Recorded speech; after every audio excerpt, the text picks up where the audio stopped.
Hola, ¿qué tal? Agradezco a la Asociación Mexicana de Neurogastroenterología por la invitación. ¿Y por qué utilizamos la dieta en los pacientes como blanco terapéutico cuando llegan a la consulta refiriendo síntomas gastrointestinales? Pues de hecho, los pacientes y la gran mayoría refieren culpabilidad de estos síntomas a la ingesta de diferentes alimentos, ya sea presentar diarrea, dolor abdominal, náusea, llenura. Y esto se explica por intolerancia a los alimentos o sensibilidad a los alimentos, que es no inmunomediado, por síndromes de mala absorción, alergias alimentarias y también por trastornos funcionales digestivos. Sobre todo, se atribuye al síndrome intestino irritable. En esta encuesta de 330 pacientes con síndrome intestino irritable, el 64% atribuyó sus síntomas al consumo de diferentes alimentos. El 51% identificaban el agente causal y más del 28% de los pacientes presentaban síntomas al ingerir estos alimentos en los primeros 15 minutos y el 18% a las primeras hora a 3 horas. Y también lo utilizamos porque existe evidencia clínica contundente para indicarlo a nuestros pacientes. Las estrategias de dieta en síndrome intestino irritable, como ustedes saben, utilizamos una dieta baja en FODMAPs por su acrónimo, que quiere decir carbohidratos altamente fermentables, oligosacáridos, disacáridos, monosacáridos y polioles. El Consenso Mexicano sobre el Síndrome Intestino Irritable recomienda una dieta baja en FODMAPs para mejorar en algunos pacientes con síndrome intestino irritable los síntomas globales, la percepción de distensión, el dolor abdominal y el hábito intestinal. También el Colegio Americano de Gastroenterología sugiere una dieta baja en FODMAPs para mejorar los síntomas globales en pacientes con síndrome intestino irritable. Y nos refiere que necesitamos un número necesario a tratar de 5 para que el paciente mejore con una dieta baja en FODMAPs. La fibra también, el Consenso Mexicano sobre el Síndrome Intestino Irritable la recomienda una ingesta de fibra soluble y el Colegio Americano también recomienda la ingesta de fibra soluble para mejorar los síntomas generales en síndrome de intestino irritable, con número necesario a tratar de 7. El concepto de FODMAPs, ya comentamos que son carbohidratos de cadena corta, no digeribles, de baja absorción proximal y altamente fermentables a nivel colónico. Si se fijan, son 5 grupos, entonces no es nada más eliminar un grupo, es una fórmula de 1 más 1 más 1 es igual a 5. Entonces, vamos a evitar en estos pacientes grupos de oligosacáridos, que son los fructanos y los galacto-oligosacáridos. Es muy común que muchos pacientes y también médicos evitemos solamente la lactosa. Esto no debe de ser. Ya comentamos que debe de ser 1 más 1 más 1 igual a 5.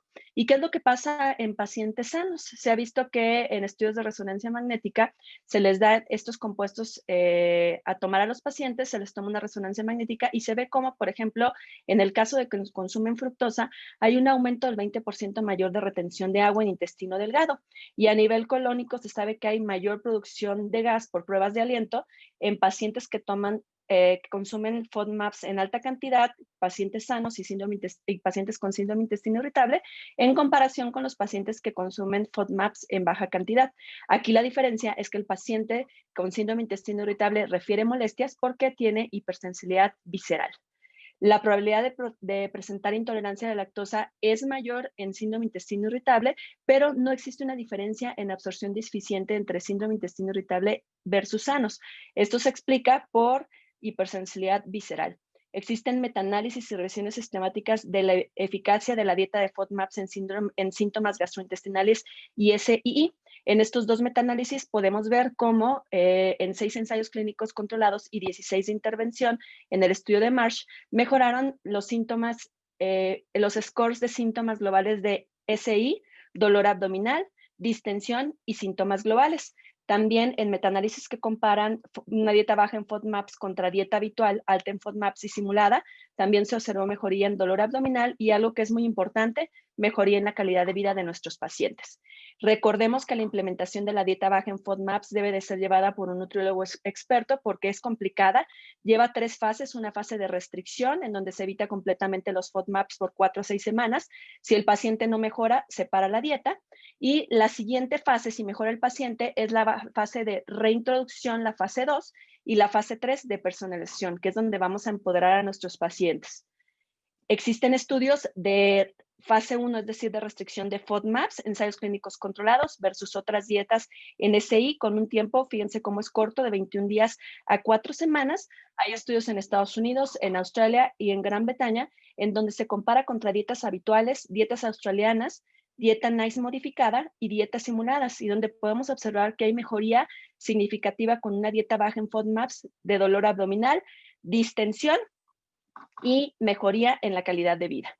También estudios en fase 2 y fase 3, es decir, de reintroducción y personalización de la dieta baja en FODMAPs, 6 estudios prospectivos de 3 a 18 meses con fase de reintroducción y al final una dieta personalizada, donde se observó mejoría del 57 al 82% en dolor abdominal, distensión subjetiva y flatulencias.